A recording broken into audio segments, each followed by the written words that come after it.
On n'a pas été sage, vous n'aurez pas de jingle. C'est ça. Donc, c'est ravioli sans jingle ce soir. Hein. Voilà. Donc on garde la sauce. C'est ça. C'est un scandale. Dire Et qu'on donc, paye pour ça. et donc sur Zoom, on a notre incontournable de Zoom, Christian Poncet, qui nous rejoint tous les jours avec une régularité de métronome. Donc merci Christian pour cette fidélité. Et dire qu'on est obligé de lancer un Zoom juste pour Christian Poncet. Le seul qui n'a pas d'iPhone. Non mais je te jure. Mais je fais de la résistance. Je comprends. Bah. Bon.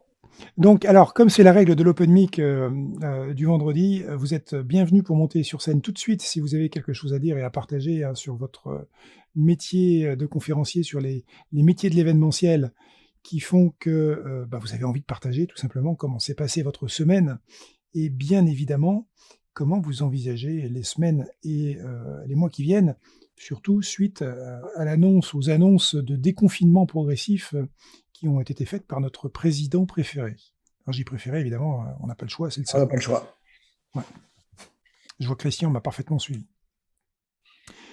Donc n'hésitez pas, hein, venez monter sur scène, ne soyez pas timide,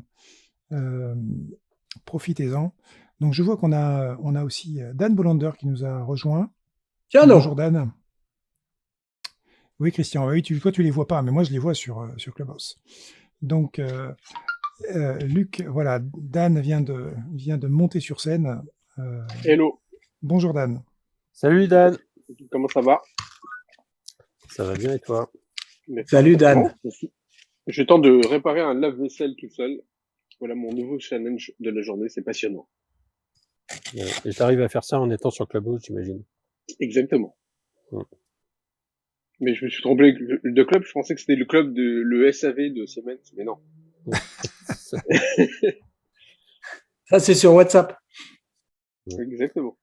Alors Dan, tu vois pas Christian qui parle depuis Zoom et qui parle au travers de l'avatar de Philippe, mais vous connaissez Christian et Dan? Bah oui. Évidemment. De quel Christian s'agit-il? Ah voilà. Avec qui t'as fait de la radio, Dan?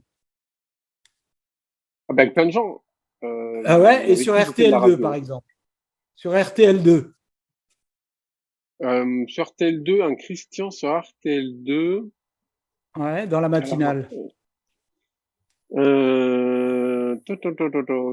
Alors, pendant que Dan cherche, Edgar a cherché. Edgar cherche à monter sur scène, mais on n'arrive pas à le faire monter. Edgar, je pense qu'on est face au fameux... Prends un remont de pente, Edgar. Oui, c'est ça.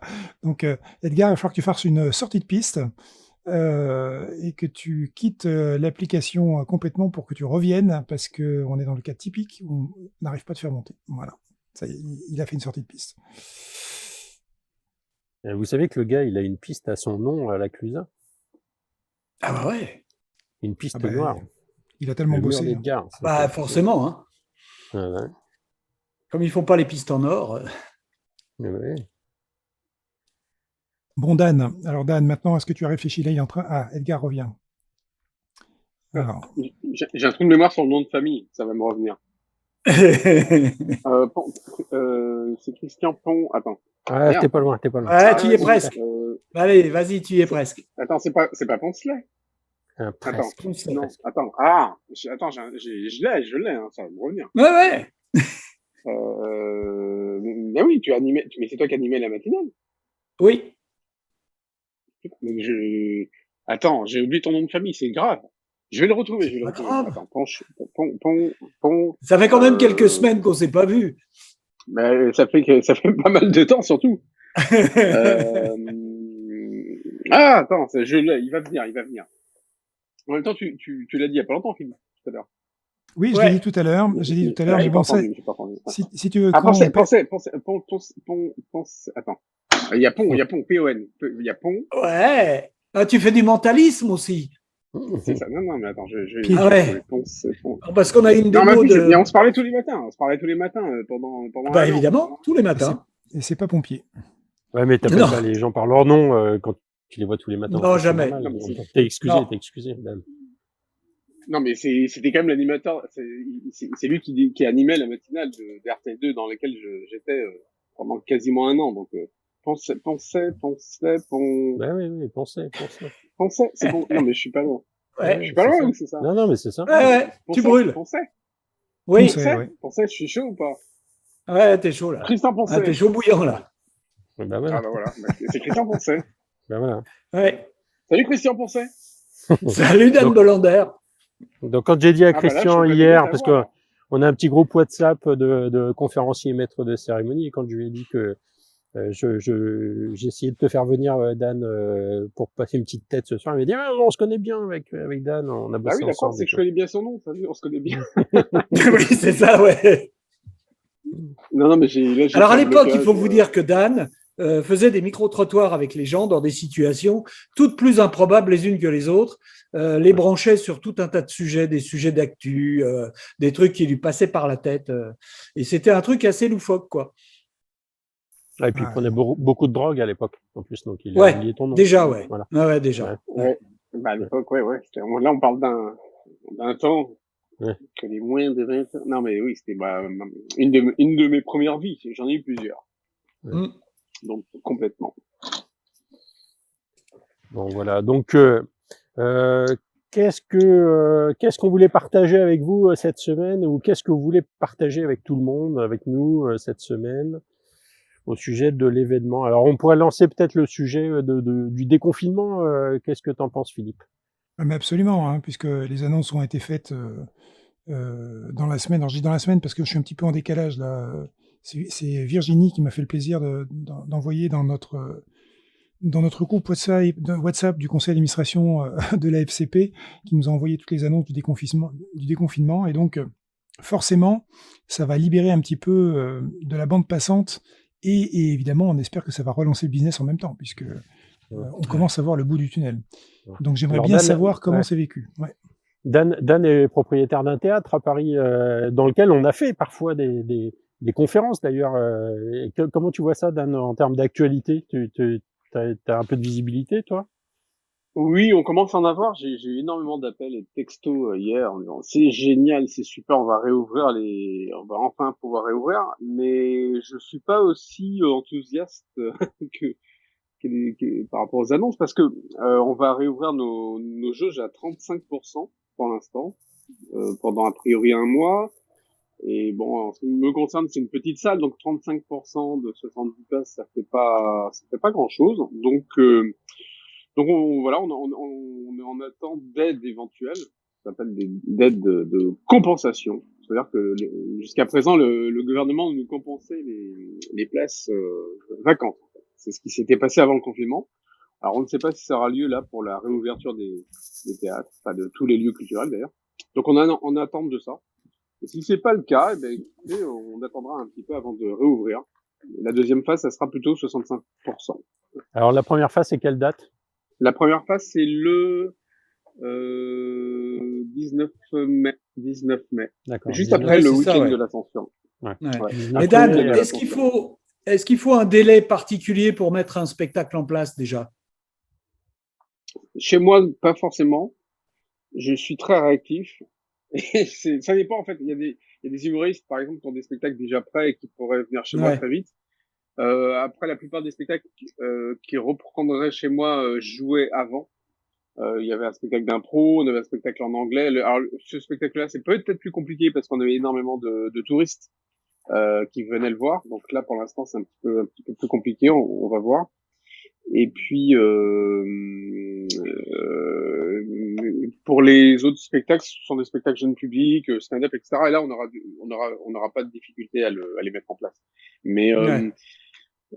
en fait, pour tout vous dire, on est tous en attente d'avoir quelques petits renseignements sur les protocoles sanitaires. Voilà, c'est ce qu'on attend. Et tu discutes avec d'autres gérants, propriétaires de théâtre? Oui, complètement. Je discute avec pas mal d'autres producteurs, d'artistes, de directeurs de théâtre. On échange avec certains. Bon, en ce moment, plutôt pour Avignon, pour tout vous dire. Bon, ça c'est encore un autre problème, mais oui, on se parle, bien sûr. Mais on est tous un peu on est tous un peu en attente. Euh, donc honnêtement, c'est tous comment dire, on est plutôt fixé sur la rentrée de septembre-octobre. Mais ça ne nous empêchera pas d'ouvrir nos lieux pour quelques spectacles et quelques événements évidemment. Et d'ailleurs, d'ailleurs, Dan, je te remercie pour l'accueil que tu nous fais pour le 4 juin, pour l'événement de la FCP d'ailleurs. Tout à fait. J'en profite pour le dire en audio, puisque j'ai eu l'occasion de le faire par email déjà. Mais effectivement, tu nous donnes un sérieux coup de main dans ce domaine-là, et ça fait partie de la solidarité qu'on a entre les personnes qui sont tous liées dans le domaine de l'événementiel. Donc, pour rappel, hein, on a un événement annuel qui s'appelle Elevate avec la FCP. Donc l'agence, c'est encore une fois, là, je bute là-dessus, c'est incroyable, l'Association française des conférenciers professionnels. Et donc, Dan nous fait le plaisir de nous accueillir au sein du théâtre le 4 juin, le vendredi 4 juin, pour cet événement. Donc, on communiquera d'ailleurs sur le sujet. Donc, merci encore, Dan. Mais je t'en prie, avec plaisir. Et alors, c'est vrai qu'on Avignon, va y faire pas mal de choses au théâtre d'ailleurs pour le retour. Je suis en train de réfléchir à la suite, tout ce qu'on pourrait faire au théâtre justement. On bah, nous nous, a on veut demandé de des, nous réinventer. Donc. on veut des caméras, Dan. On veut des caméras pilotées Bah, depuis la régie. bah, ça fait partie de ce que je vais installer. Tu vas les voir dans pas longtemps. Génial, génial. Du coup, on fera venir les conférenciers et ils pourront repartir avec le petit film de leur conférence, le trailer ou le je sais pas quoi. Oui, complètement. Et ça va être Mais top. vous savez, Il y aura juste un peu de montage à faire, mais ouais, mais quand il y a eu cette histoire de confinement, c'est vrai vous l'avez suivi, il y a des théâtres qui ont proposé des solutions de streaming, c'est-à-dire des artistes qui pouvaient jouer devant des caméras et avec, pour certains, un retour Zoom, ça leur permettait d'avoir le public via Zoom. Donc certains théâtres l'ont fait, nous on avait hésité. Bon, j'étais pas forcément pour au départ parce que moi je considérais qu'il fallait quand même qu'il y ait un peu de public dans la salle. Donc on fera peut-être un mix des deux pour la suite. Mais ça fait longtemps que j'y pense, que j'y réfléchis. On en avait parlé avec Eric d'ailleurs à une époque. Mais là oui, c'est clair que à un moment donné, il va falloir réinventer pas mal de choses et cette histoire de streaming de caméras, ça sera utile aussi bien pour des speakers qu'on accueillera des conférenciers, parce que la salle s'y prête, mais également pour des humoristes qui souhaiteraient enregistrer leur sketch. ouais. Et tu sais, même pour élargir la salle, hein, c'est-à-dire que ça répond aussi à ton point qui est de dire bon bah comment je passe de 70 personnes à 200 personnes sans changer de lieu. Et nous, on vit le même chose avec les événements. Là, de plus en plus de discussions sur les événements d'entreprise, même pour la rentrée. On parle d'hybride. On parle évidemment d'avoir des gens en présentiel, mais on va sans doute plus faire autant voyager les gens, autant prendre l'avion, autant perdre de temps dans les transports. Et ceux qui seront à distance, suivront avec les moyens qu'on connaît tous maintenant. Et à mon avis, dans l'entertainment, ça marche aussi, hein. Oui, complètement. Alors après, au niveau du streaming, ça dépend du type de spectacle, parce qu'on a échangé avec pas mal d'artistes et de metteurs en scène par rapport à ça. Ça peut pas être, alors, sur certains spectacles, ça peut pas être une simple captation. C'est-à-dire, vous mettez une caméra, voire deux caméras et basta, genre une captation simple. Pour certains spectacles, il faut quand même qu'il y ait une mise en scène. Enfin, voilà, c'est encore autre chose. Mais oui, bien sûr. De toute manière, comme je l'ai dit dans pas mal de rooms, et on a encore eu une confirmation cette semaine. On va avoir des aides. Enfin, on peut demander des aides par rapport à cette installation de caméras. Enfin, voilà, pour les lieux qui souhaiteraient faire du streaming. C'est une aide qui a été prise en compte par le gouvernement. Donc voilà, ils y croient beaucoup et ils nous incitent évidemment à le faire. Bon, c'est bien. En fait, on est en train de mettre en place en France ce qui existait déjà en fait aux États-Unis. Ça, j'en ai parlé dans une room précédente. On a pas mal de conférenciers aux États-Unis qui étaient déjà habitués au mode hybride à cause de la taille du pays, parce qu'en fait, ils pouvaient pas se permettre de se déplacer, de faire une journée en déplacement pour aller sur un lieu, faire une intervention et reperdre une journée pour revenir. Donc en fait, le mode hybride s'est beaucoup développé aux États-Unis bien avant qu'on ait la pandémie. C'était bien évidemment renforcé extraordinairement pendant la pandémie. Et en fait, nous, on découvre ce mode hybride en France à cause de la pandémie. Et en fait, je pense qu'on ne pourra pas revenir en arrière non plus. Toutes les demandes que j'ai eues récemment étaient sur des modes hybrides. Donc, Complètement, bien sûr. Ouais. Ouais. Ça a des avantages parce qu'effectivement, on peut agir, par exemple, en tant que conférencier au niveau d'un siège social, mais on n'est pas obligé de faire venir les gens de la France entière pour assister effectivement à l'événement. Et c'est valable pas seulement pour les conférenciers, mais aussi pour les événements d'entreprise. C'est-à-dire les communications des dirigeants, les assemblées et ainsi de suite vont passer aussi en mode hybride. D'où l'importance effectivement de structures comme la tienne, Dan, qui vont permettre ce genre d'action de manière simple en ayant cette capacité de streaming. Donc en fait, ça peut ouvrir aussi un autre type de clientèle qui va être une clientèle corporate d'entreprises qui veulent fonctionner en mode hybride dans un beau cadre. Ben, tout à fait. Non, non, mais voilà, c'est pour ça que je suis parti. Enfin, on en a encore une fois parlé il y a un petit bout de temps avec Eric. Et puis bon, après il y a eu le confinement, il s'est passé pas mal de choses, mais et oui, à un moment donné, il va falloir installer tout ça. Entre-temps, il y a eu du nouveau matériel. Enfin, moi, je m'intéresse pas mal à la technique. Il y a eu des nouvelles caméras qui sont sorties. Il y a eu comment dire, il y a eu pas mal de progrès par rapport au streaming, par rapport à cette technologie. Donc voilà, j'attendais aussi un tout petit peu pour être à la pointe de la technique. Ouais. Super. Bon, super. Je fais un petit reset de la room. Donc, le vendredi, on se réunit à 18h30 avec tous les gens qui sont intéressés par le sujet, évidemment, mais qui sont plutôt dans l'événementiel, la conférence, et puis les autres.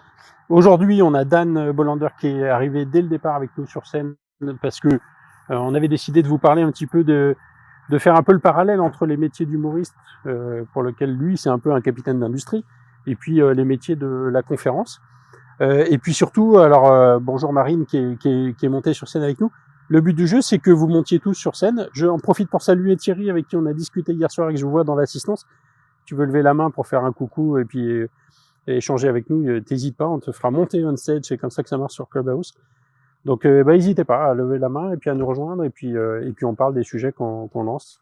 Et donc on va lancer, après avoir écouté l'intervention de Marine, on va lancer la discussion avec Dan sur le parallèle et avec les idées qu'on a sur les synergies qu'il peut y avoir avec les humoristes et les conférenciers.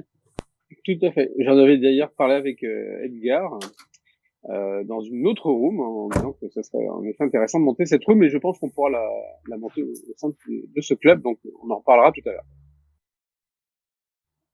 Marine, la parole est à toi si tu nous entends. Bonjour, merci Eric, salut Dan. Bonjour Marine. Salut, c'était juste pour un apport et je ne m'attendais pas à ce qu'il y ait le refresh, donc ce sera peut-être pas très opportun. Moi, je travaille pas dans l'événementiel, mais dans le cinéma, l'audiovisuel, le spectacle vivant, pour aller très très vite. Effectivement, les formes hybrides existaient et existaient même déjà en France. C'est juste qu'on ne les connaissait pas parce qu'elles étaient dans d'autres secteurs, notamment l'université, qui faisait déjà ce qu'on appelle aujourd'hui du HyFlex, donc le format hybride et présentiel et distanciel simultanément. Et pour répondre à des contraintes de salles et d'étudiants trop nombreux à la base. Maintenant, évidemment, avec le contexte qu'on connaît tous et toutes depuis un an, ça répond à d'autres besoins et ça a créé de futurs, mais pas futurs d'ailleurs, puisqu'il y a déjà des tentatives, comme Dan en a parlé aussi, vous en avez parlé, de pratiques, de nouvelles pratiques. Ça pose aussi la question de l'accessibilité pour des personnes qui avaient déjà des soucis pour venir, tout simplement, pour plein de raisons.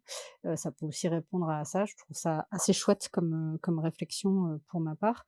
Et techniquement parlant, ça se fait aussi.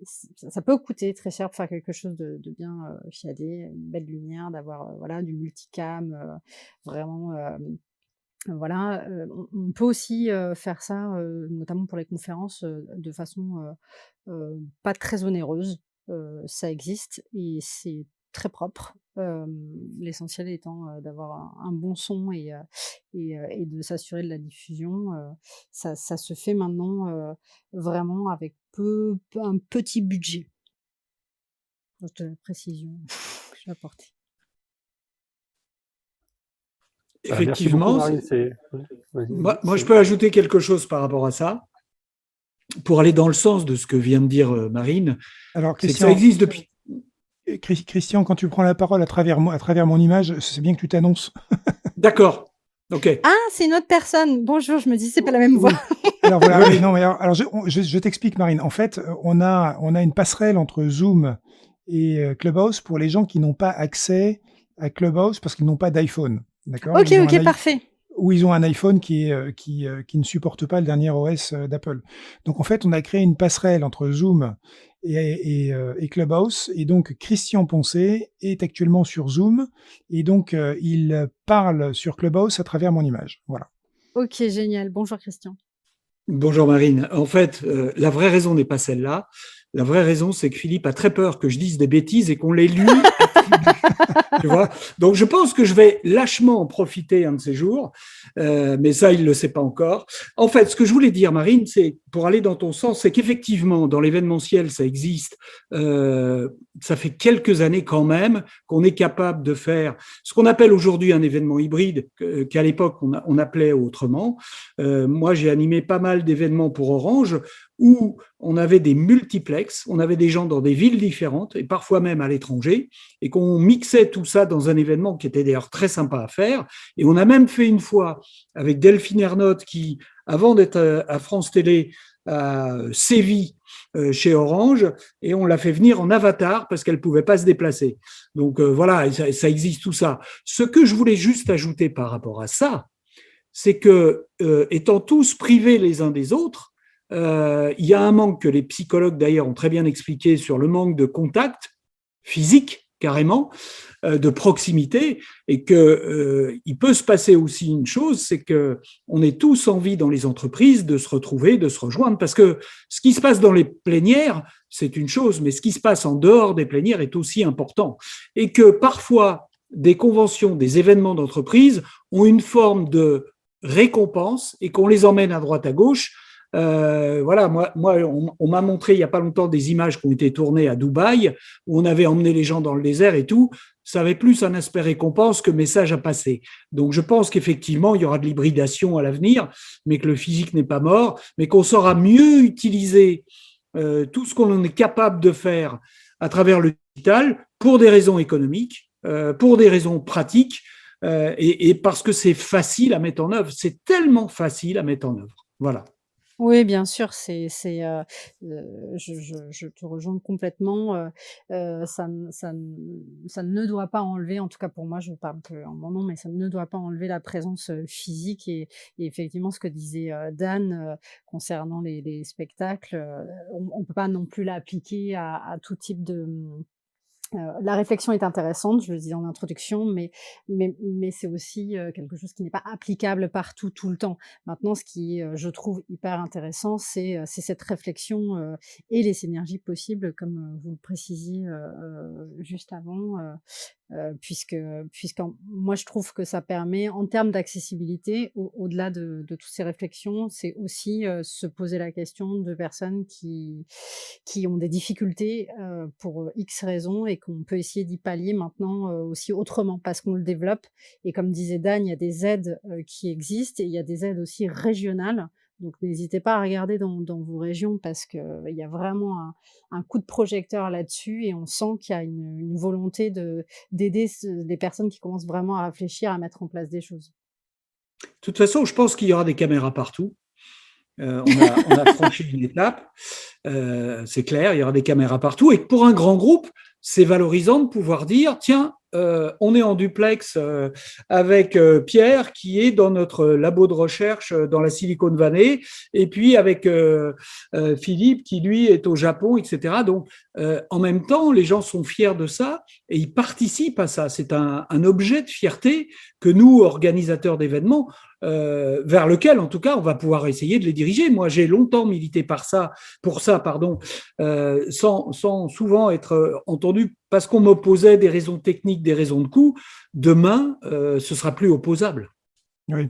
Alors, tu as entièrement raison et je vais rebondir, le terme consacré sur Clubhouse. C'est le vrai Philippe qui vous parle là. Là, c'est le vrai Philippe, oui, tout à fait, c'est le vrai Philippe. En fait, un des énormes avantages, au-delà des aspects coûts et logistique, c'est que ça permet de faire intervenir des personnes qui n'auraient jamais pu intervenir autrement. Absolument. J'ai eu l'occasion de faire une intervention très récemment pour une association très connue et en fait, ils ont plein de chapitres, hein, plein d'associations réparties sur le pays et en fait, précédemment, ils faisaient des réunions uniquement en présentiel et donc les intervenants qui venaient en présentiel, ils venaient pas pour une intervention d'un quart d'heure, ils venaient pour, au moins une intervention d'une heure ou un atelier de toute la journée et en fait, ce que permet ce mode hybride, donc à la fois présentiel et distanciel, c'est de faire intervenir des gens pour juste un quart d'heure qui effectivement, ils sont à l'autre bout du monde. Et d'ailleurs, en ce moment, je suis à l'autre bout du monde, hein, je suis en Floride, on en profite. On en profite parce que ça, c'était pas possible avant. Donc les outils digitaux qu'on a maintenant nous permet de faire des choses qui étaient différents enfin de faire des choses différentes, mais surtout de créer des opportunités qui n'existaient pas avant. Donc c'est en ça Absolument. que je trouve que Après, ouais.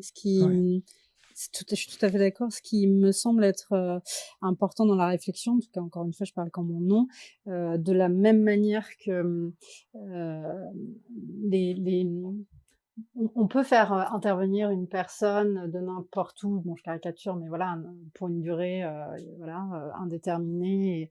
Et en même temps, notre corps et la réception de notre corps et de notre cerveau et de voilà, de l'intégralité, de nous, n'est pas non plus illimitée.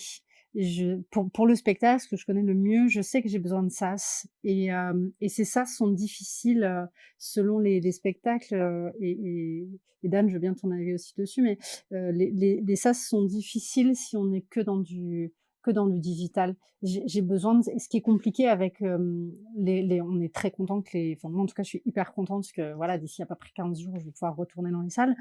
Mais on va pas pouvoir rester et on va pas avoir ces moments aussi dont vous parlez des moments d'échange, informels, juste avant, quand on est dans la queue, quand on est, juste après, notre voisin de siège, notre voisine de siège, ces impromptus. On va pas les avoir, du moins pas tout de suite et c'est ça, on en a besoin aussi. En tout cas, moi j'en suis convaincue ça peut être peut-être, il me semble, une mise en garde. Oui, oui, on peut être partout, on peut avoir tout le monde à n'importe quel moment et switcher et ne pas bouger, et en même temps notre corps, il a aussi sa temporalité, si je puis dire, notre cerveau aussi. Bah, on voit bien les souffrances que génère le télétravail et les réunions incessantes sur Zoom, qui produisent quand même pas mal d'effets secondaires, si je puis dire, et d'où l'intérêt des événements hybrides, pour le coup. Moi, j'avais posé la question aux humoristes qui ont eu des expériences de streaming et si du fait qu'ils avaient le retour. En effet, ils avaient un retour public, mais voilà, c'était quand même décalé. Voilà, ils le faisaient, comment dire, faute de mieux parce que c'était en plein confinement, etc. Après, faut envisager une autre manière en effet, de voir le spectacle, c'est-à-dire que l'intérêt du streaming, c'est que vous pouvez faire un spectacle et permettre à des gens, bah, du coup, du monde entier, enfin, selon le décalage horaire, mais d'assister éventuellement à ce spectacle, en effet. Mais ce qui est important vraiment pour l'artiste, c'est que il y ait du public en face de lui, qu'il y ait une osmose qui se crée entre lui et le public. C'est très important. Enfin, ce sont des lieux de vie, des lieux de rencontre. C'est pour ça qu'on a tous très très hâte d'ouvrir nos lieux pour retrouver ça. Même si voilà, on peut avoir des aides, que le gouvernement nous incite à le faire, c'est complètement compréhensible, mais il y aura jamais mieux voilà qu'une salle avec des artistes d'un côté sur scène et le public dans la salle. Voilà. Pour le reste, oui, on peut éventuellement faire des choses, etc. Après, bon, après c'est un autre sujet, mais on n'en parlera pas Oui. ici, mais c'est le sujet comment dire, éventuellement du piratage d'images, vous voyez ce que je veux dire? C'est-à-dire qu'à un moment donné, si l'humoriste fait son spectacle en streaming, on peut le retrouver sur n'importe quelle plateforme, peut-être à un moment donné, voilà. Donc, vous voyez, il y a quand même aussi des limites. C'est pour ça que tout le monde n'est pas très très chaud pour le faire. OK. Alors, Dan, on va pas se mentir, que ce soit un artiste ou un conférencier, c'est pareil. On a, Oui, ce besoin d'être en contact avec un public parce qu'on se nourrit de l'énergie du public, on se nourrit de l'interaction avec le public. Même si c'est, quelque chose qui va dans un sens a priori qui est, du conférencier ou de l'artiste, vers le public, on a, ce besoin de ressentir le feedback, du public. Et cette énergie-là, on la retrouve pas quand on est avec un Zoom ou un autre système de type webinaire. C'est d'ailleurs un exercice qui est vraiment très différent et auquel on a dû s'adapter. Mais tous, on a cette addiction à l'interaction avec le public. Et quand je parle d'addiction, je pense que je suis pas loin de la vérité. Donc, le mode hybride permet effectivement d'allier l'interaction avec le public et aussi effectivement une plus grande diffusion. Concernant effectivement le côté l'aspect piratage, bah oui, bah là on a toujours un risque, et la comment dire? La sensibilité dépend de chacun. après, il y a aussi l'aspect financier, c'est-à-dire que si vous avez, comme c'est mon cas, une petite salle de spectacle avec des jauges réduites, si en effet vous faites un spectacle devant, je dis n'importe quoi, 20 personnes, on peut très bien imaginer que le manque à gagner soit perçu grâce à la diffusion via streaming, via du streaming.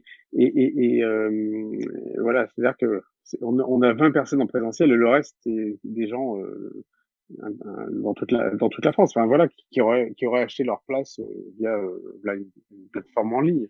Mais Mmh. c'est ce qui se fait actuellement. Donc là, oui, il peut y avoir aussi un intérêt financier pour les producteurs et les salles de spectacle, mais également pour les conférences, j'imagine. Ah bah, je l'imagine bien, oui, tout à fait, hein, dès l'instant où on donne accès à une entreprise ou un corporate à ce genre de situation, je pense pas que ce soit le delta, qui va les gêner. Ce qui va les motiver, ce sera effectivement l'opportunité de faire un événement hybride. Et dans ce cas-là, la location de la salle restera probablement, mais comme si elle était complète, restera probablement quelque chose qui sera pas une très comment dire? Un gros motif de discussion. Ah, complètement, ouais, ouais. Et toi, Dan, tu penses que tu peux faire payer un peu les gens qui suivraient, par exemple, un spectacle en streaming? Moi, tu vois, par exemple, Oui, oui. j'ai en référence dans l'humour le Marrakech du Rire. Et il y a tous les privilégiés qui ont la chance d'aller à Marrakech voir ce formidable événement organisé par Jamel. Mais quand tu regardes à la télé, si c'est en direct, c'est quand même génial aussi. Donc, est-ce que les gens seraient prêts à payer, je sais pas moi, 4, 5 euros pour Non, mais suivre même plus un que ça, spectacle? même plus que ça, Eric, parce que là, il y a eu déjà des expériences. Enfin, il y a des théâtres à Oui, il Paris y qui en a le font, oui, tout à fait. On est et les plutôt dans les places, dix voilà. quinze euros, je crois, Dan, même 20 € pour Oui, certains, je crois. oui, oui, ça dépend Ah ouais, des c'est bien, ouais. spectacles. Ça dépend des Ouais, têtes d'affiche.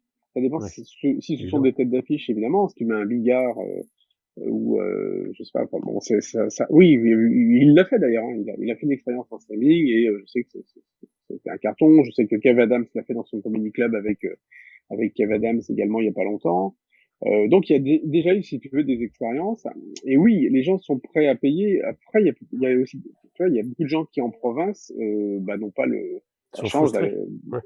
Oui, oui, qui sont frustrés parce qu'ils n'ont pas la chance d'aller dans des petits lieux comme ça parce qu'ils sont voilà, là ils ont un spectacle à domicile, etc. Bon après, voilà, c'est une autre manière d'envisager le spectacle.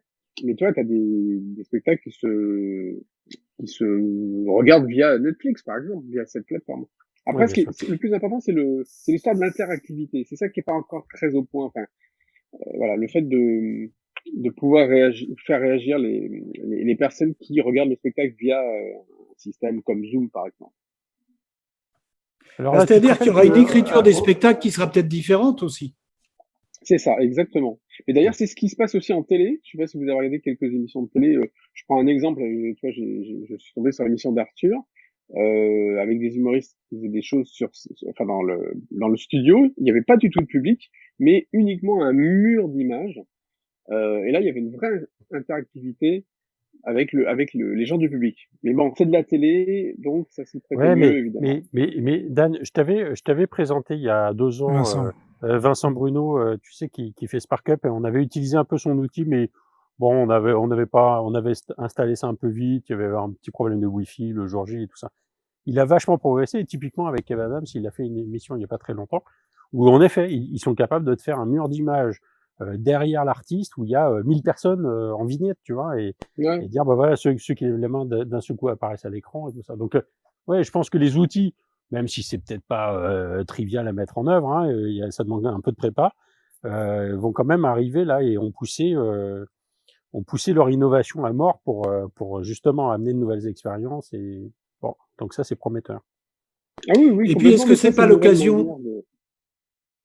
Pardon, Philippe, c'est une nouvelle, enfin, c'est une nouvelle manière de créer du spectacle. Il y a un effet, c'est une nouvelle écriture. Est-ce que c'est Excuse-moi, pas, Philippe. Dan, l'occasion d'enrichir à une nouvelle audience des gens qui ou ne peuvent pas se déplacer parce que le spectacle est loin, ou n'y seraient pas allés parce qu'ils auraient eu la flemme, et en se disant, bah tiens, je peux l'avoir sur mon écran, je vais payer, là, je suis prêt. Et c'est bon, il y a peut-être des Oui, oui, opportunités oui. à saisir. Oui, mais si tu veux, comment dire, on a quand même envie de convaincre ces personnes-là de venir dans les salles. Tu vois, notre but, nous, directeurs de théâtre, les artistes, les producteurs, on a envie que les gens soient présents, en présentiel, quoi. Donc, mais en effet, c'est une alternative, mais encore une fois, nous, enfin, moi, si je parle de mon lieu, c'est un lieu de vie, il y a un bar, il y a une ambiance, toi, il y a ça, on peut pas le retranscrire Oui, en image, quoi. Mais c'est des salles, Dan, c'est je aussi crois que ça fait Merci. aucun doute, ça. La vraie vie, Ah c'est ouais. ça, c'est du spectacle vivant. N'importe qui est interrogé là-dessus préférera toujours assister en live à un spectacle, à un événement, à n'importe quoi. Après, le reste, c'est un pis-aller, c'est un plus. C'est peut-être ça Oui, ça, l'idée. c'est Après, un plus. quand je parlais d'accessibilité, pardon, c'était aussi, c'est pas tant pour les personnes qui, auraient la flemme ou là, c'est une réelle problématique pour certains et certaines. C'est qu'il y a beaucoup de tu me contrediras pas, Dan, il y a beaucoup de théâtres, de petits théâtres à Paris qui ne sont absolument pas accessibles aux personnes handicapées, C'est vrai. parce que c'est construit, ça a été construit comme ça. Alors bon, bah, c'est une chose de le dire, mais c'est une autre chose de trouver des solutions. Les aménagements sont même carrément impossibles dans certains lieux. C'est très compliqué et c'est évidemment que c'est pas une fin en soi d'avoir le spectacle sur sa tablette, mais quand je parlais d'accessibilité, je pensais à ça. Ça veut aussi dire qu'il y a plein de lieux qui peuvent pas s'équiper de boucles magnétiques, par exemple, et c'est aussi pouvoir, faire plus facilement peut-être des surtitrages. C'est quelque chose de toute manière qui se fait, qui s'intègre déjà beaucoup dans le spectacle vivant parce qu'il y a des spectacles avec des comédiens étrangers ou des productions étrangères qui viennent, donc ça, on a aussi l'habitude de le faire.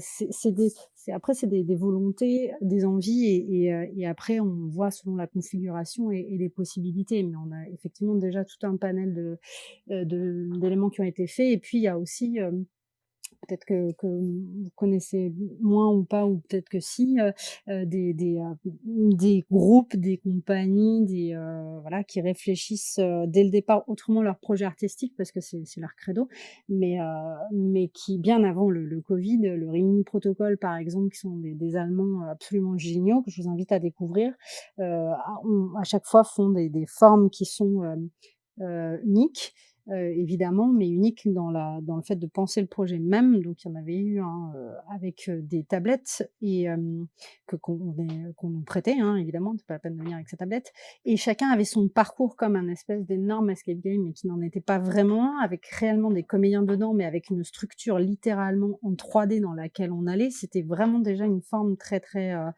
complexe et innovante. Ça peut permettre voilà, on y était physiquement, mais on n'était pas collés les uns aux autres parce qu'on avait aussi tout un jeu à faire. Ils ont aussi fait des spectacles pour une personne, en vrai, des trucs complètement fous. Je vous invite à les découvrir et tout ça, ça nous permet de réfléchir et Tu à répètes le nom? le Rimini Protocol, donc OK, protocole avec un K. un cas, ouais. Ouais, exactement. Ils sont assez chouettes, on a hâte d'avoir les tournées, de nouveau, voilà, mais je rejoins quand même Dan aussi, la présence physique évidemment, le fait de dire à l'autre que son genou nous coince et que ça nous embête beaucoup parce que c'est petit. Le théâtre parfois, ça permet de créer du lien, même si ça part d'un truc qui nous chagrine, ça permet la rencontre et c'est ça qui manque et qui est voire quasi impossible avec le digital. Bon, merci beaucoup. Dan, donc je te propose qu'on passe au point qu'on avait évoqué et que tu avais évoqué aussi avec Edgar. C'est la synergie qu'il y a entre le métier d'humoriste, de stand-upper et puis le métier de conférencier. À moins que, oui, parce que quand même, je loupe à toutes mes obligations là. Emmanuel est monté sur scène et je lui ai pas passé la parole. Emmanuel, tu voulais réagir à ce qui vient d'être dit ou est-ce que Oui, tout tu... à fait. Ouais, Bonjour, ouais, vas-y, merci. vas-y. Je t'en Merci. prie, je t'en C'était prie. juste pour parce que vous étiez dans le sujet streaming. Et c'est sûr que bon, moi je suis un artiste, hein, je fais quand même pas mal de spectacles par Oui, an. Mais c'est vrai que en fait, là où je trouvais que c'était intéressant, bon, ben, avec le Covid, on a dû se réinventer, donc on a eu pas mal d'artistes faire des streamings et du coup pour essayer voilà d'amener quelque chose de nouveau. Donc moi j'ai des collègues hypnotiseurs qui ont fait aussi ça à l'Apollo Théâtre. On a vu Eric Antoine qui a fait ça aussi. On a vu Kev Adams et tout ça. Mais là où j'ai trouvé ça assez intéressant, et une fois d'ailleurs j'avais parlé à Dan et je lui avais dit, je trouve que c'est intéressant éventuellement qu'un théâtre puisse s'équiper de caméras avec la Blackmagic, avec tout ce qu'il faut, voilà, euh, pour avoir un public, par exemple, ben voilà, le public qui veut venir, comme dit Marine, on va se coincer un peu les genoux les uns contre les autres, c'est un machin, on va rigoler, on va tous, là il y aura un public pour un public qui vient là pour ben voilà, qui vient, qui a besoin de ça. Et aussi, il y aura un public, je pense, en créant un espace payant via l'application, là où, par exemple, chez Dan, un exemple. Et ben, peut-être que moi, je serais intéressé, comme Dan habite à Paris, ben, je serais peut-être intéressé de payer, justement, et de voir un spectacle, un artiste qui passe chez lui, parce que j'habite Clermont-Ferrand et que je ne viendrai pas la soirée à Paris pour voir un artiste. Et peut-être que ça me permettrait de voir pas mal d'artistes et de dire, et aussi, ça pourrait aussi intéresser, par exemple, des producteurs qui diraient, tiens, il y a tel artiste qui passe là à tel endroit, je vais payer pour regarder ça, et puis peut-être, ah, celui-là, on va le contacter. Donc, moi, je trouve ça quand même assez intéressant. Si demain, il y avait si par exemple l'Apollo Théâtre, bah, je le cite parce que voilà, je sais que lui il le fait, mais supposons que les théâtres s'équipent en plus de vidéos streaming et qui diffusent en live. Bon, bah, vous avez les gens, moi j'habite là à Clermont-Ferrand, mais les gens qui habitent dans le Larzac, vous voyez, ils ont peut-être pas les moyens de se déplacer. Et puis aussi, il y aura le côté un petit peu, on regarde tous quand même à la télévision les variétés, on n'est pas dans le public, on regarde bien la télévision, on passe des bons moments quand même en regardant la télévision, on peut rigoler. Et alors, il y aura peut-être des familles qui n'auront peut-être pas non plus trop les moyens de se déplacer. Ça n'empêchera pas que, par exemple, si on voit un artiste passer, je sais pas moi, chez Dan, un exemple, voilà, et puis que le gars, par la même occasion, il dit, ah bah tiens, je l'avais vu en streaming une fois, ça m'intéresse, on est à Paris, et pourquoi pas aller le voir. Voilà, moi je pense que c'est un outil supplémentaire, complémentaire, pour aussi les cafés-théâtres, parce qu'ils vont vendre, ils vont faire un petit peu de business avec là-dessus. Deux, bah, ça peut attirer aussi des gens qui disent tiens, mais c'est pas mal ici, il se passe des choses assez intéressantes. Bon, moi, je trouve que c'est pas mal de rajouter tout ce matériel audiovisuel streaming au café-théâtre, théâtre ou salle de spectacle, peu importe. Et moi, Ouais, je on sais est que j'en ai d'accord. déjà parlé un petit peu. Mm, Ouais, j'en avais parlé avec Dan et j'étais pas mal assez emballé mm, par ce système-là. Voilà. ouais, bon, super. Bon, pour pas trop abuser du temps de Dan, surtout que j'ai vu qu'il y avait Frédéric qui était arrivé dans la room. Dan, tu as vu un peu en dessous là, le gars en maillot de bain là. Oui, Euh, oui, je vais surveiller mon WhatsApp dans pas longtemps, ouais. pour pas trop abuser de ton temps, je voudrais qu'on aborde le point qu'on évoquait de quelle synergie, quelle collaboration on pourrait avoir et quel room on pourrait organiser peut-être dans les prochains jours avec toi ton club d'humoristes et puis ici le club des gens de conférences quoi. Et puis Oui, Edgar m'a parce que envoyé un SMS pour me dire que son appli buguait, donc il n'arrivait pas à monter on stage. Donc voilà, on l'excuse, Edgar. Il est meilleur en descente que pour monter, mais bon, voilà, c'est comme ça, c'était la blague. non, mais Ah oui, mais on peut pas, les télésièges sont encore à l'arrêt pour l'instant, Bah, c'est c'est ça, c'est c'est le normal. problème, c'est le problème. Voilà, c'est ça. Ouais, ouais. Mais non, non, on en avait plusieurs fois parlé. En effet, Eric, du fait que toi, tu m'as souvent sollicité pour que je te présente des humoristes ou des auteurs pour aider des conférenciers à écrire.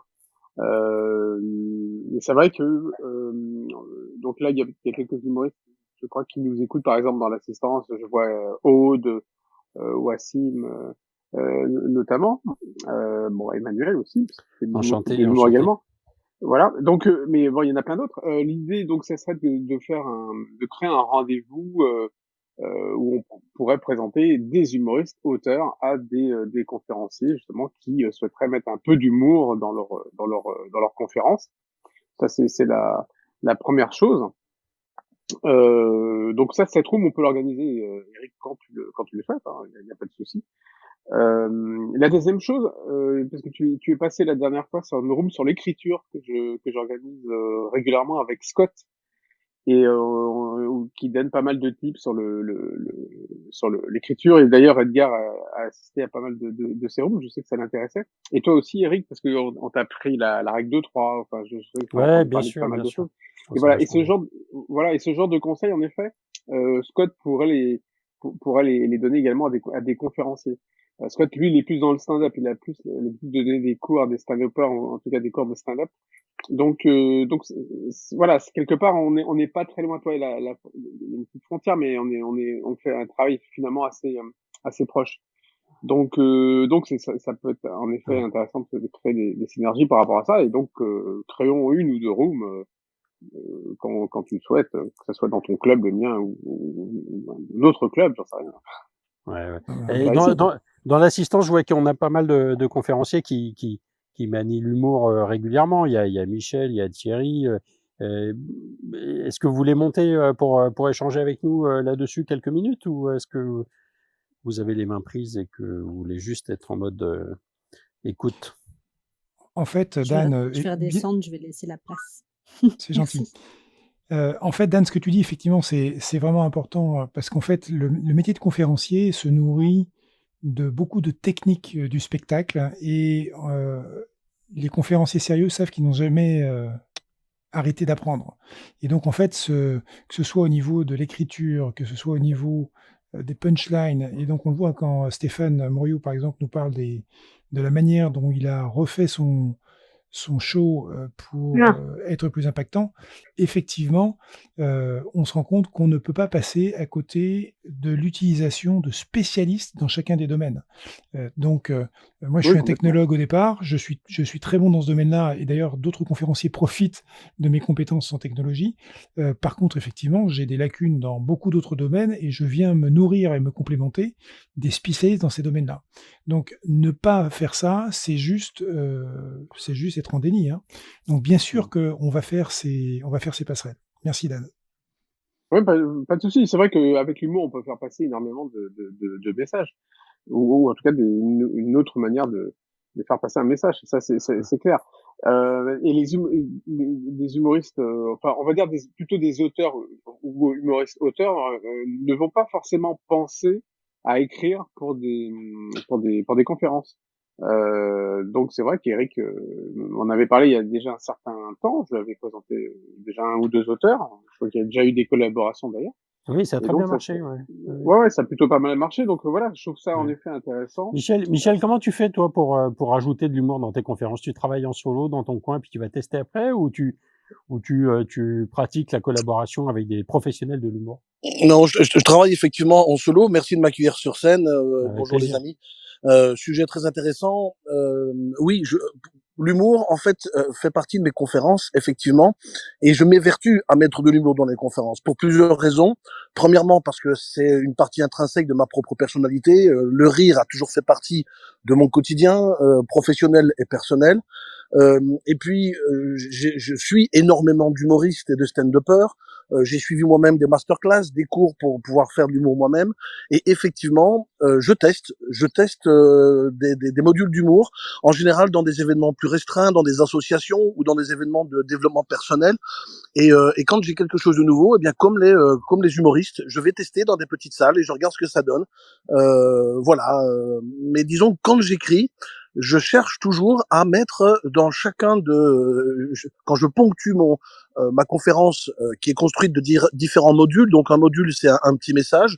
À chaque message, j'y joins à chaque fois, en tout cas, là où possible, un petit taux d'humour. Et c'est quelque chose que je tiens des Américains. Les Américains font ça extrêmement bien.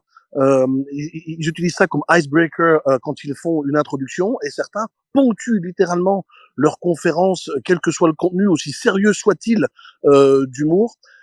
Et effectivement, l'humour dédramatise, l'humour fédère, l'humour est une émotion qui permet de lier un message et le rendre mémorable. Donc voilà, la construction de l'humour, c'est quelque chose que je fais seul, euh, mais je m'inspire beaucoup de ce que font d'autres humoristes, de la mécanique et de ce que moi-même j'ai appris. Ouais.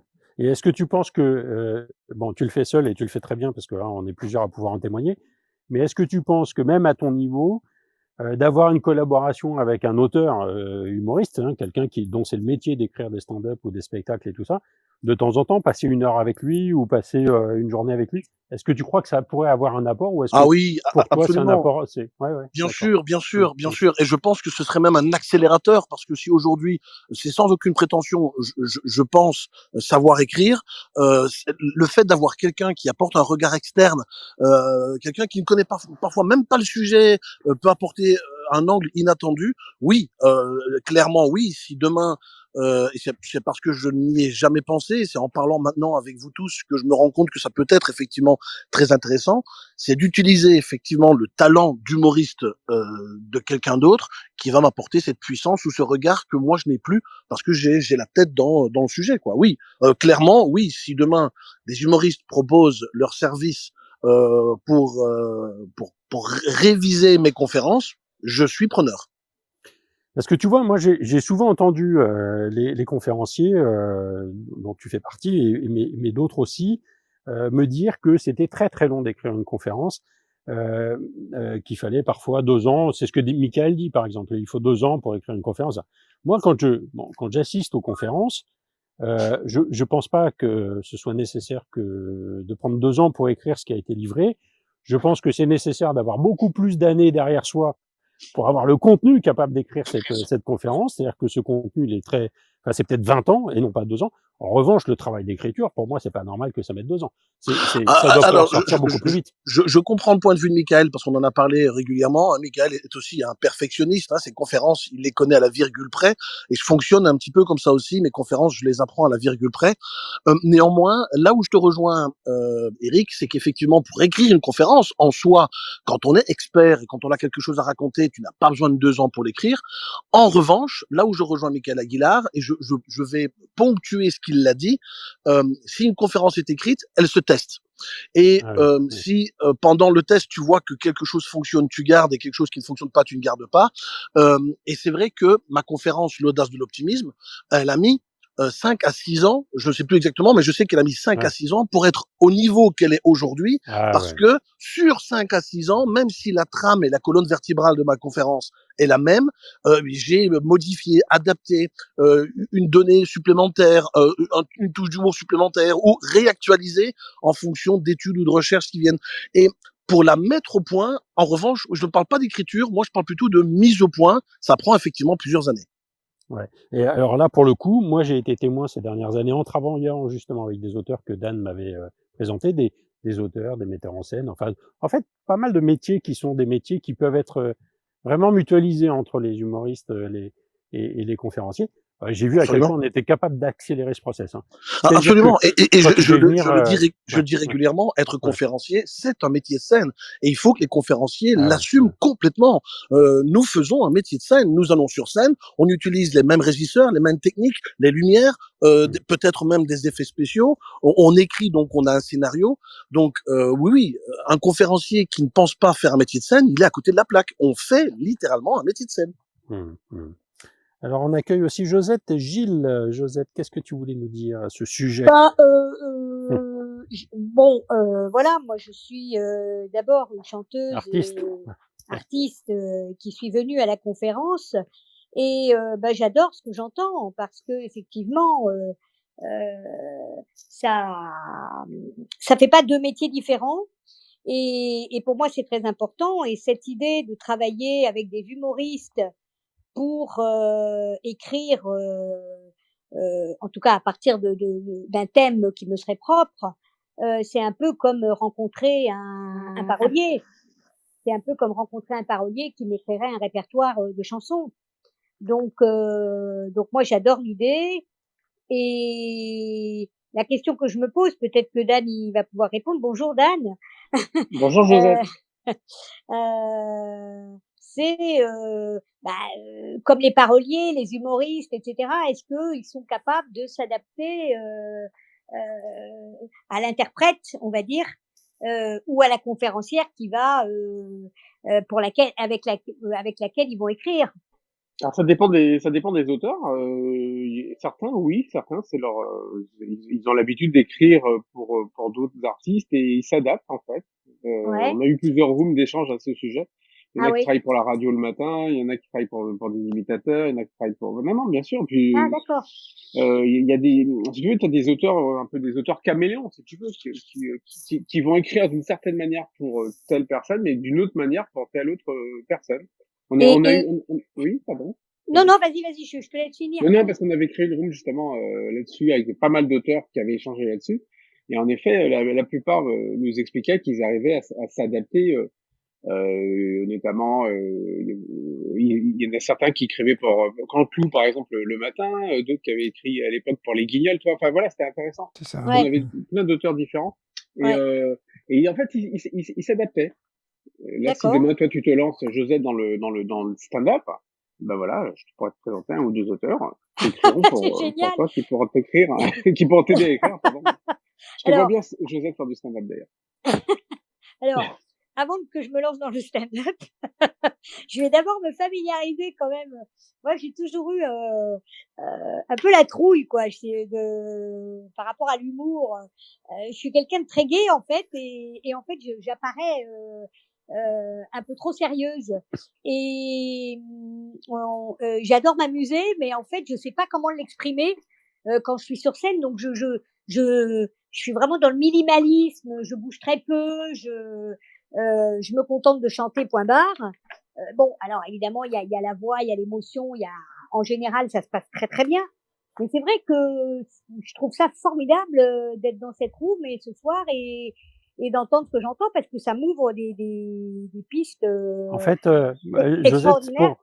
Oui, pour répondre un peu à la question que tu poses pas, mais que j'entends quand même, moi, les conférenciers que j'ai amenés, au théâtre, Beau-Saint-Martin en disant, «Dan, trouve-nous un auteur, qui puisse bosser avec nous» et cetera. C'est exactement des gens qui exprimaient ce que tu dis. C'est des gens d'accord, qui disaient: «Moi, j'ai un super fond, ma conférence, quand je la donne, elle marche, heu, mais je crois que je suis un peu trop sérieux». c'est Alors ça. que dans la vie, je suis pas sérieux, enfin voilà, je me prends pas au sérieux, et cetera. Et donc, c'est des gens qui n'avaient pas, typiquement, l'énergie, humoriste, que peut avoir Michel, par exemple, où lui, ça fait partie de ce qu'il veut livrer dès le départ. C'est des gens qui avaient des conférences sur des sujets, bah, on citait Stéphane Moriot tout à l'heure, il m'en voudra pas si je parle de lui, quand il parlait du feedback, mais lui, avant toute chose, c'est un sociologue, c'est un chercheur, il est patron Ouais. d'un gros cabinet de recherche Moi, international avec j'ai plein de envie de dire, sociologues. Eric, Ouais. si tu es drôle dans la vie de tous les jours, pourquoi tu ne l'es pas en conférence? Pourquoi tu ne l'es pas sur Mais scène? Qu'est-ce qui t'en non, empêche? parce qu'il est pas drôle, mais il aime l'humour. Et c'est un bon client pour les humoristes, mais lui Ah n'était oui. pas drôle. Et en fait, il disait, mais je suis persuadé que si on rajoutait cette émotion à ma conférence, elle serait encore meilleure. Et donc, le travail qui a été fait avec les auteurs que Dan nous a présentés, a été un travail de, eh ben, on va rajouter des petites respirations humoristiques. Et puis, on va les jouer. Et donc, un travail d'écriture mais sur une conférence qui existait déjà depuis plusieurs années, quoi. Ouais, En mon Ça a sens, été génial. c'est indispensable. Ça a été génial. C'était génial. ouais, Vraiment, il a pris beaucoup de plaisir.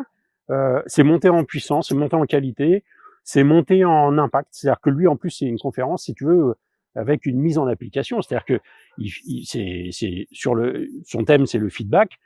Si tu écoutes et que tu comprends et que tu retiens ce qu'il dit, ça change ta vie, hein. ouais. Mais encore faut-il retenir. Et on sait très bien que c'est difficile de retenir plus de 3 idées. Là, il balance 50 idées, hein. Et ben, franchement, ça a vachement augmenté le. Moi, j'adore. Enfin, franchement, j'ai trouvé que ce travail avait été formidable.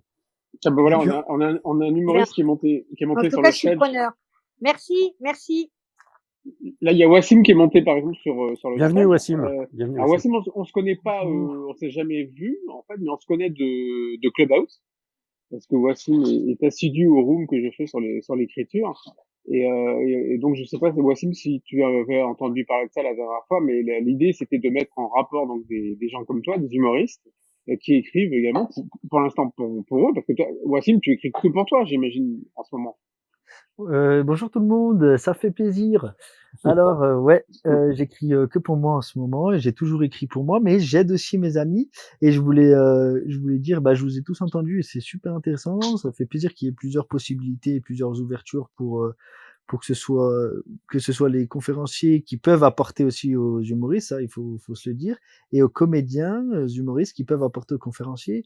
Mais il faut, alors moi, je suis en fait, moi, je suis dans un, comment dire, dans un travail où je peux me permettre de, entre guillemets, donner des vannes, des blagues, des situations comiques à la personne que j'ai en face de moi que si je l'ai vu travailler devant moi. C'est-à-dire si c'est un conférencier, ben, je pourrais l'aider que si j'ai réussi à cerner sa personnalité. Sinon, Ouais.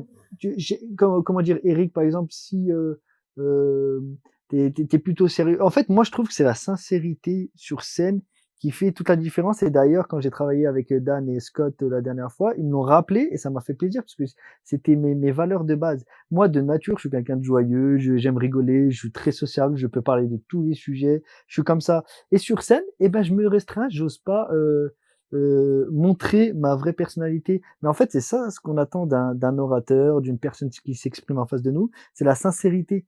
Et au final, un conférencier qui parle de drogue, qui parle d'amour, qui parle de je sais pas quoi, eh ben, on veut avoir la personnalité. C'est-à-dire, si Eric vient nous faire une conférence sur, je dis n'importe quoi, sur des médicaments, eh ben, on veut ta sincérité, ta recherche, etc. Et sur ta sincérité, c'est là où le travail, entre guillemets, de ton co-auteur ou d'une équipe ou quoi, entre en jeu par rapport à ta sincérité sur scène. Et ben, on va s'amuser à te placer et à te guider et à te donner des situations comiques dans ce que tu as écrit ou dans ce Ouais. qu'on va écrire ensemble, en fait. Merci Wassim. Mais tu réponds à Josette en fait. Hein. Tu réponds à ce point. Est-ce que bah, ce binôme devient un peu magique, devient osmotique et que l'auteur va travailler à façon pour un artiste qui sera cette fois-ci conférencier, mais que ça dénature pas sa personnalité, que ça l'éloigne pas de sa sincérité. Moi, encore une fois, pour le coup, j'ai été témoin de ce travail-là entre des conférenciers et des auteurs, et j'ai trouvé que c'est quand ça marche. Si ça marche pas, faut arrêter assez vite.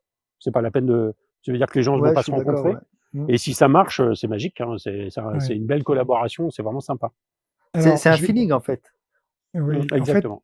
en fait, on a fait une journée AFCP, hein, donc je rappelle l'Association française des conférenciers professionnels. On a fait une journée, dans mon souvenir, c'était en début d'année dernière, sur justement l'humour, comment mettre de l'humour dans les conférences. Et en fait, on a travaillé avec des conférenciers qui avaient effectivement un talent humoristique. Mais par contre, en écoutant cet échange avec vous tous, hein, Dan, Eric et puis les autres les autres personnes présentes ici, je pense qu'on va refaire une journée AFCP justement pour expliquer tous les tenants et les aboutissants qu'on pourrait avoir en utilisant des auteurs et des humoristes. Donc on va faire un appel à intervenants sur le sujet. C'est Aude qui est notre présidente électe qui est en charge de l'organisation des jeunes AFCP qui va le faire. Et je remercie juste Sabine, hein, qui est dans l'audience, qui vient de me dire sur notre canal WhatsApp que c'était quelque chose à envisager pour une prochaine journée. Elle a entièrement raison. Donc merci Sabine d'avoir rebondi encore une fois là-dessus et de m'avoir signalé que c'était quelque chose à envisager. Donc attendez-vous à ce qu'on vous recontacte sur le sujet. Alors, il y a Gilles et Thierry qui sont montés depuis un petit moment, et puis Scott, bah, alors pour le coup, qui est le complice de Dan, si j'ai bien compris, sur la room écriture, à qui on donnera la parole juste après. Gilles, à toi le micro, cher ami. Merci Eric, salut Philippe, salut Dan, salut à tous. Hello.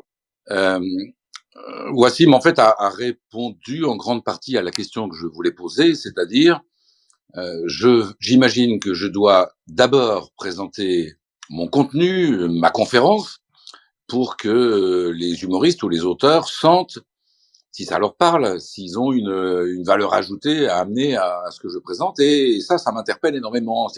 J'aimerais savoir comment fonctionne Dan, ou comment vous avez fonctionné, Eric et Dan, à propos de l'ami Stéphane, c'est-à-dire, est-ce qu'il a présenté sa conférence à 4-5 humoristes et puis que c'est celui qui s'est senti le plus concerné qui a réagi, est-ce que c'est des petites retouches, quelques phrases choc posées ici et là, ou est-ce que ça va jusqu'à une refonte complète de la conférence avec le sentiment?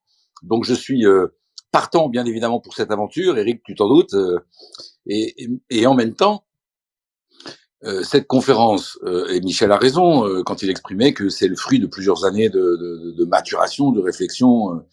Je l'ai rodée 50, 100 fois avant de la maîtriser complètement, et en même temps, mon plaisir, parce que je la maîtrise, c'est justement à chaque fois d'y apporter des petites retouches, des petites modifications, des petites adaptations au public que j'ai devant moi. Et là, je prends mon pied quand je modifie quelque chose et qu'il y a une adaptation au public, où j'ai senti que je pouvais amener un petit quelque chose. Et donc, si demain on me présente un auteur qui doit m'accompagner, je vais avoir le sentiment d'être dépossédé de mon bébé que j'ai mis tellement longtemps à faire naître. Voilà, je vous partage à chaud comme ça, mais mon intérêt, mon envie, et en même temps une petite crainte, ça doit être ça. Dan, tu veux répondre ou tu veux que je réponde? Alors, déjà, pour répondre par rapport à Stéphane, enfin, la question de Gilles, oui, bien sûr. D'accord. Oui, non, mais par exemple, par rapport à Stéphane Moriou, justement, qui avait eu, alors lui, c'était quand même une bonne démarche, parce que Stéphane, à un moment donné, faisait des conférences, il y avait déjà de l'humour dans ses conférences, mais il avait décidé, de faire un one-man show par rapport à sa conférence, de faire une conférence sous forme de one-man, et voilà, donc Eric m'avait sollicité pour l'aider à trouver un auteur ou un metteur en scène. Voilà. Alors, finalement, je vais trouver quelqu'un qui faisait les deux, qui était aussi bien dans la mise en scène que dans l'écriture, qui pour moi était la personne qui avait l'air de correspondre, voilà, au profil de Stéphane. Enfin, d'après ce que m'avait expliqué Eric, voilà, je pense qu'ils se sont bien entendus, hein, ça avait bien matché entre eux. Bon, après, il y a eu tout un travail, parce que Stéphane a fait une première scène, et après il a amélioré, il a fait une deuxième scène, etc. Il a fait quelques one-man chez moi. Voilà, mais je sais que ils se sont bien entendus, et l'auteur en question, voilà, avait comment dire, a l'habitude d'écrire pour un certain nombre d'artistes, et n'a pas son style à lui, il a plusieurs styles, donc il s'est complètement adapté à Stéphane.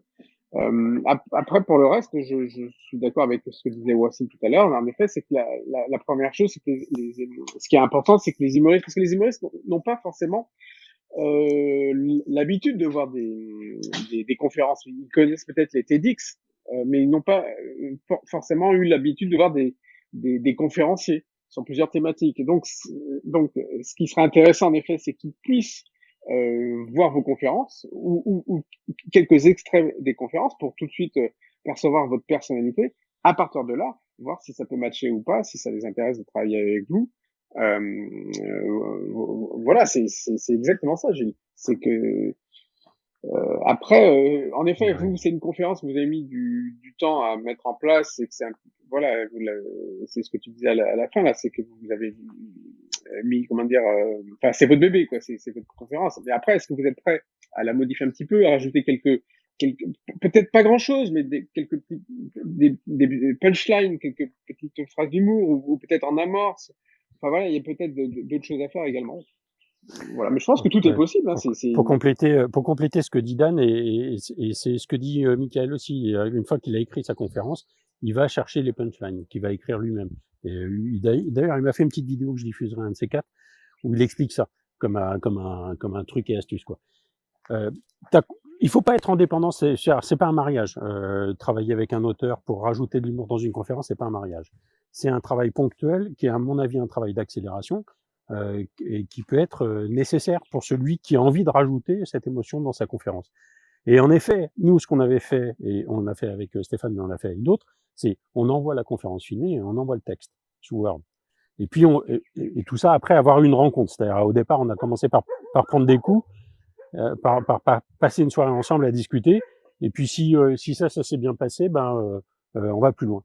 Et en effet, l'auteur a besoin de voir le gars sur scène délivrer sa conférence, et puis avoir compris pourquoi tu veux de l'humour. Est-ce que tu veux de l'humour parce que tu veux un icebreaker, comme disait Michel tout à l'heure, à l'américaine, tous les patrons que moi j'ai accompagnés, même en France, ils prennent plus la parole sans faire un icebreaker quand ils s'adressent devant leurs équipes.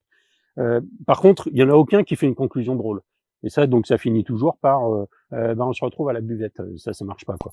Et je trouve que dans les conférenciers, j'ai un peu le même problème.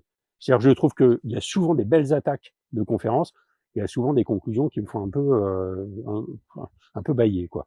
Il y a pas de là, chute. Il y a pas de chute. ouais, il y a pas de chute, il y a pas. Et ce que j'ai entendu avec tes auteurs, Dan, c'est ils disaient, tiens, ta meilleure vanne, c'est la dernière. Faut que tu la mets à la fin. Moi, j'ai jamais vu le meilleur moment d'une conférence à la fin, sauf les conférenciers qui lèvent les salles. C'est-à-dire où il y a une stand-up ovation. Et je peux vous dire que j'en connais pas des masses. Donc ça, c'est un travail qui va aller plus loin, qui va porter plus fort.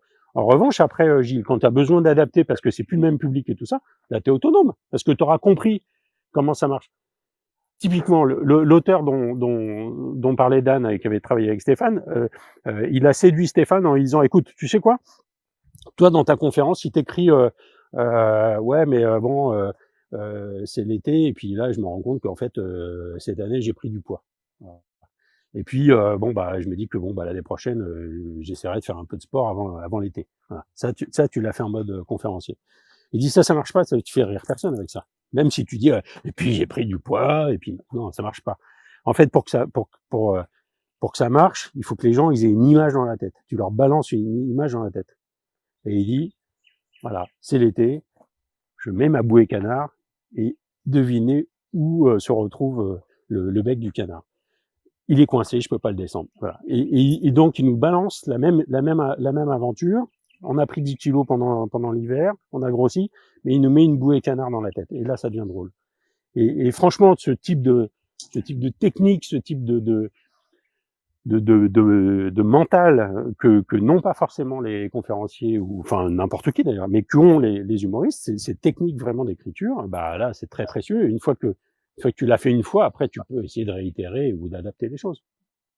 À cette perspective, Eric, aucun conférencier ne peut résister, et donc la démarche que vous initiez avec Dan aujourd'hui et avec Philippe, avec la FCP, je trouve ça très intéressant, et je m'y inscris très très spontanément. Je suis persuadé que Thierry, à qui je vais passer le ballon, va réagir de la même manière. Ah, lui, il a beaucoup d'humour déjà, Thierry. À toi, bienvenue Thierry, merci d'être là dès ce soir, alors qu'on s'est parlé ce matin ou hier, je ne sais plus, mais il y a très Oui, peu on de s'est temps. parlé hier. Ouais, c'est top.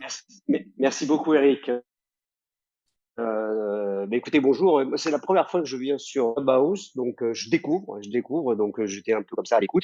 Il m'a fallu du temps avant de savoir où il fallait appuyer pour pouvoir monter sur scène. Je pouvais pas monter dessus. Je me disais, merde, comment je fais pour monter là-dessus? Alors moi, quand je voulais monter sur scène, c'était déjà.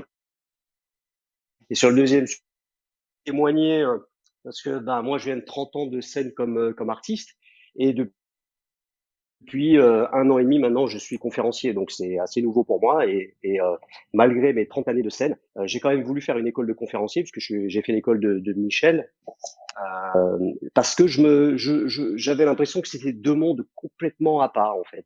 Et il s'est avéré que effectivement, comme acteur, j'ai eu des soucis en fait en étant conférencier, en apprenant justement à donner la conférence, parce que en fait, je jouais un rôle. Et j'arrivais sur scène pour jouer un rôle. Comme j'ai toujours joué des rôles, pour moi, c'est faire le conférencier, c'était aussi jouer des rôles. Et, en fait, j'étais pas drôle du tout, je faisais passer aucune émotion, et on m'a vite fait comprendre que j'étais un très bon acteur, mais un piètre conférencier. Donc, il y avait un vrai travail à faire. Et là, je me suis dit, mais quand même, c'est être sur scène. Je comprends pas quelle est cette différence en fait. Et j'ai beaucoup souffert, hein, je vous le dis. C'était très difficile émotionnellement, parce que on se remet en question et on se dit, mais c'est quand même dingue que j'arrive pas à donner une conférence. On a l'impression d'avoir écrit quelque chose de bien, et puis finalement, tout le monde s'endort, quoi. Et à un moment donné, j'ai eu le déclic, et effectivement, ce qui fait cette différence, c'est que quand on est conférencier, eh bien, on vient délivrer surtout de l'émotion, et surtout, on vient délivrer ce qu'on est vraiment. Et ça fait une énorme différence. On n'est plus à jouer un rôle. C'est pour ça que je voulais faire une conférence sur finalement ôter les masques que l'on possède dans la vie, parce que finalement, à force de porter des masques, on n'arrive à plus savoir. Alors, Rien à voir avec les masques d'aujourd'hui, hein. Je veux pas faire de jeu de mots, ni d'humour là-dessus, mais effectivement, on a tendance à se mettre, à se mettre des masques et à être notre plus grand souci, en fait. Voilà, c'était le témoignage que je voulais apporter vis-à-vis Merci beaucoup de ce que Thierry. vous dites sur Merci beaucoup l'artiste et le Thierry. conférent Alors, on a la chance d'avoir Scott avec et nous aussi. Oui.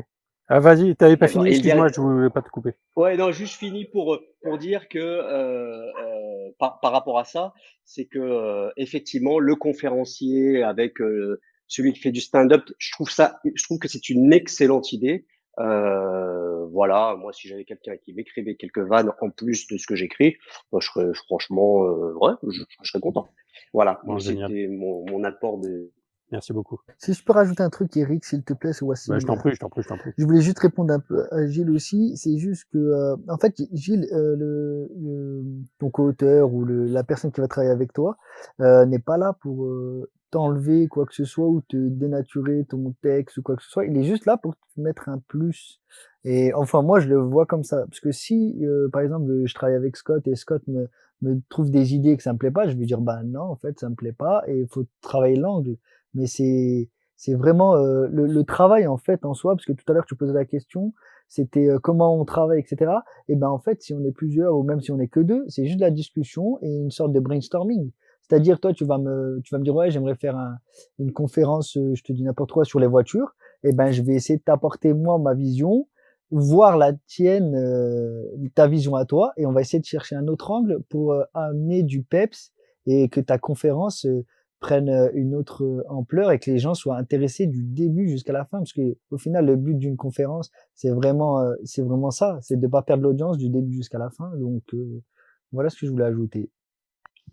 Merci, Wassim. Bon appétit et de rien. Bon, bah je prends la parole. Bonsoir tout le monde. Yes, Scott. Je suis arrivé déjà un petit peu en cours de route, mais j'aimerais parler vite fait de 3 petits points. Le premier, c'est l'accessibilité. L'accessibilité, c'est ce que tout humoriste ou écrivain humoristique doit chercher, et ça veut dire que son texte soit accessible au plus grand nombre, parce qu'on va pas plaire à tout le monde. Donc si le texte est accessible à tout le monde, il y aura plus de chances que ça plaise, ou ça fasse rire, ou ça informe, dans le cadre d'une conférence, plus de monde. Et par là, je veux dire, si la conférence, le sujet est lourd et que on n'est pas devant un public d'experts, il faut adapter le discours au public qu'on a en face pour ne pas, justement, comme disait Wassim, pour ne pas les perdre. Parce que perdre les gens aujourd'hui, c'est très très facile.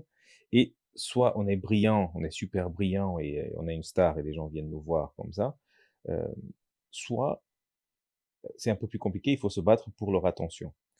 Euh, et quand je parle d'accessibilité, c'est c'est euh, c'est dans le contenu, mais aussi la forme. Bon, comme vous savez tous, mais une conférence est, je dirais, forcément exploratoire, mais pas, c'est peut-être pas le cas, mais euh, on ne va pas donner toute l'information aux gens, on va donner envie de découvrir plus. Donc, on va donner peut-être un équilibre assez d'informations pour que les gens, euh, c'est la récompense pour leur attention, et après donner des pistes pour que chacun aille chercher à approfondir le savoir.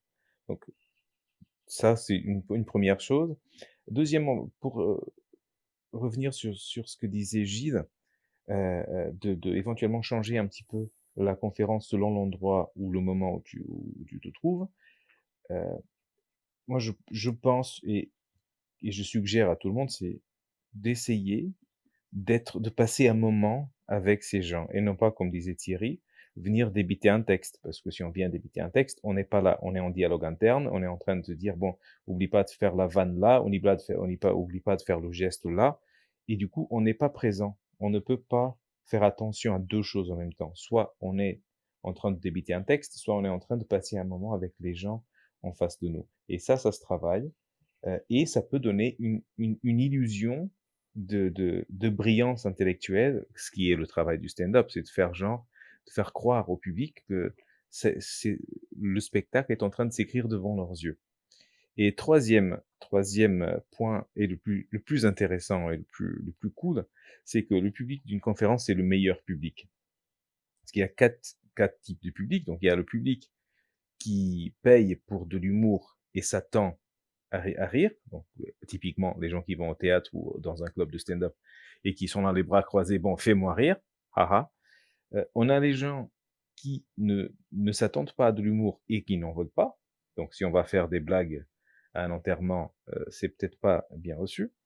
On a les gens qui ne s'attendent pas et qui en veulent pas forcément. Voilà, mais qui sont pas contre. Donc, typiquement, les gens qui sont dans la rue et quelqu'un glisse sur une peau de banane et ça le fait rire. Et après, on a le quatrième type du public, c'est le public qui ne s'attend pas à de l'humour, mais qui adorerait en avoir, ne serait-ce qu'un petit peu. Moi, chaque fois que je vois sortir un PowerPoint monté dans quel que soit le support, je dis: «Oh merde, oh, c'est parti pour l'exécution par PowerPoint». Et ce public-là, ils sont dans un truc où on n'est pas censé rire, on n'est pas censé se marrer. Et dès qu'une vanne tombe, sans forcément faire de clin d'œil au public, parce que sinon c'est l'effet inverse. Essayer d'être drôle, c'est un peu comme essayer d'être sexy. Quand on essaie trop fort, ça fait un peu, hein, voilà, c'est bizarre. Mais quand une vanne au bon Ah endroit, putain, je viens de comprendre un truc. oui, ben voilà, il était ça. Voilà, donc, et c'est ça. Donc, ces gens-là, ils sont même des fois un peu tendus. Est-ce que ça va être chiant? Est-ce que ça va être chiant? Et dès qu'on on libère cette tension, cette personne va se dire: «Oh non, j'ai 45 minutes, 1 heure et demie sa conférence. Oh, ouais». Et dès qu'on les met à l'aise, ah, voilà, ils te font confiance. Voilà, c'est tout ce que je voulais dire.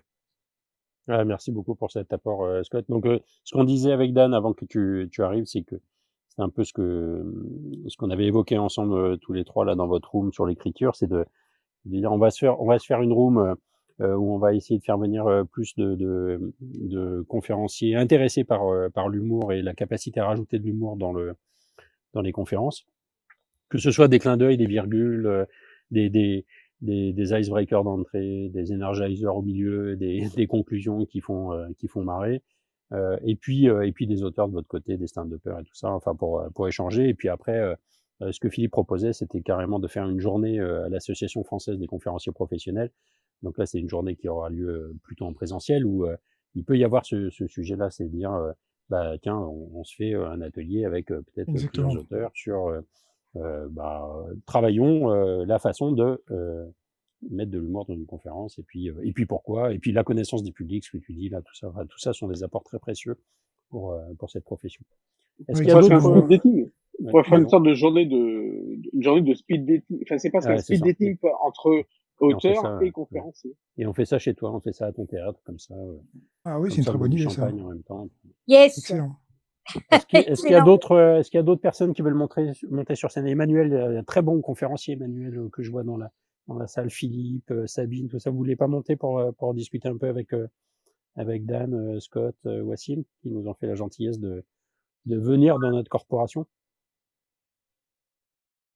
Voilà, Sabine nous rejoint. Alors, en attendant Sabine, je voudrais saluer et l'arrivée de Sabine, bien évidemment, sous vos applaudissements, s'il vous plaît. Merci Gilles. Et puis, remercier Wassim et Scott.